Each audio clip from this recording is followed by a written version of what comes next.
I come with a heavy heart from Nigeria, but first I'd like to apologize to Honorable Kafila Obara.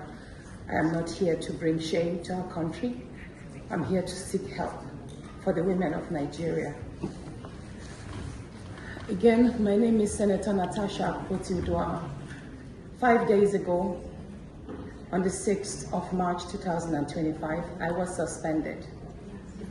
As a senator, I was suspended illegally because I submitted a petition of sexual harassment against the President of the Nigerian Senate, Senator Godswill Akpabio.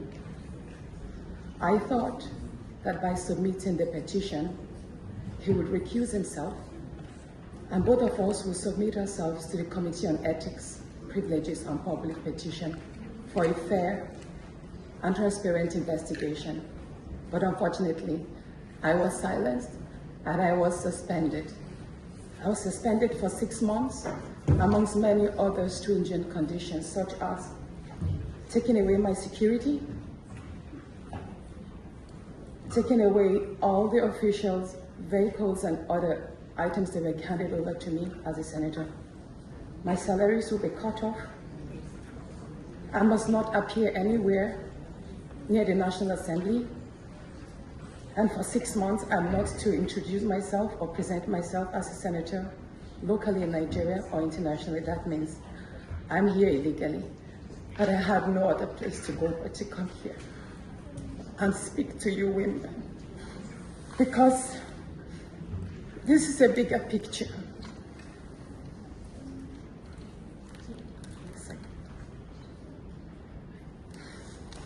This is a bigger picture. It depicts the crisis of women political representation. My suspension is not just about me. It's about the systemic exclusion of women from political leadership in Nigeria. Women make up 3.6% of political offices, and in the Senate, it's just 2.8. We have 109 men, and only 4 of us are women. So right now, it's 108 with only 3 women.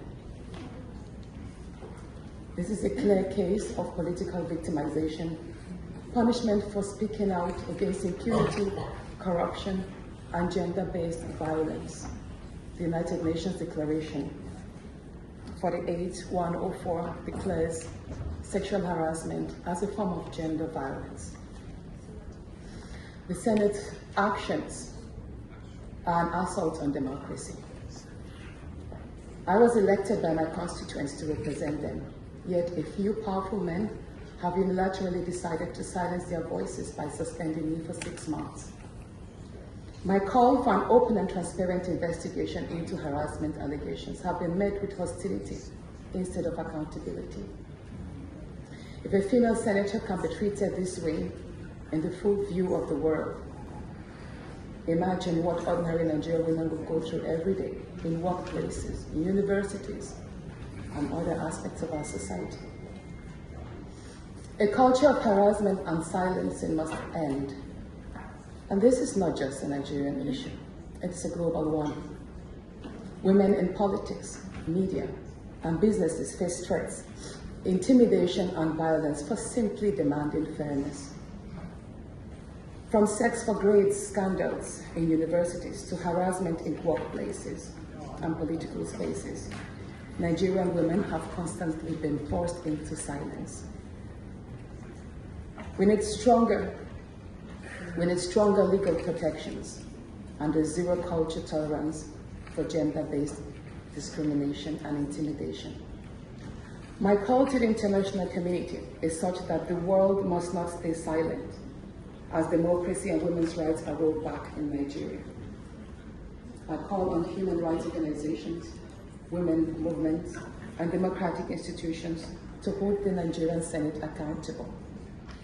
Nigeria needs global partners to push for women's political inclusion, safety, and protection from political harassment. You may ask, what are my next steps? I will resist the political intimidation. In the past few days, a number of my colleagues, my male colleagues, have reached out to me and said, Natasha, all you need to do is apologize and retract your statements. And I told them I am not going to apologize. I will not apologize for my truth.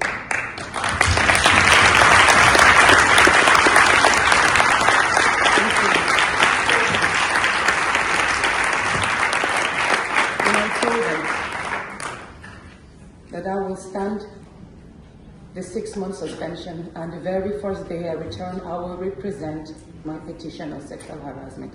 And I will continue doing so until there is a fair and transparent investigation.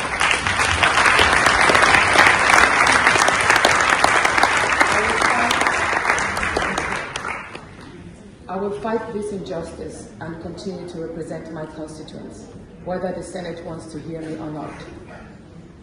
I will work with women's groups, civil society, and legal teams to ensure that this unconstitutional suspension is quashed.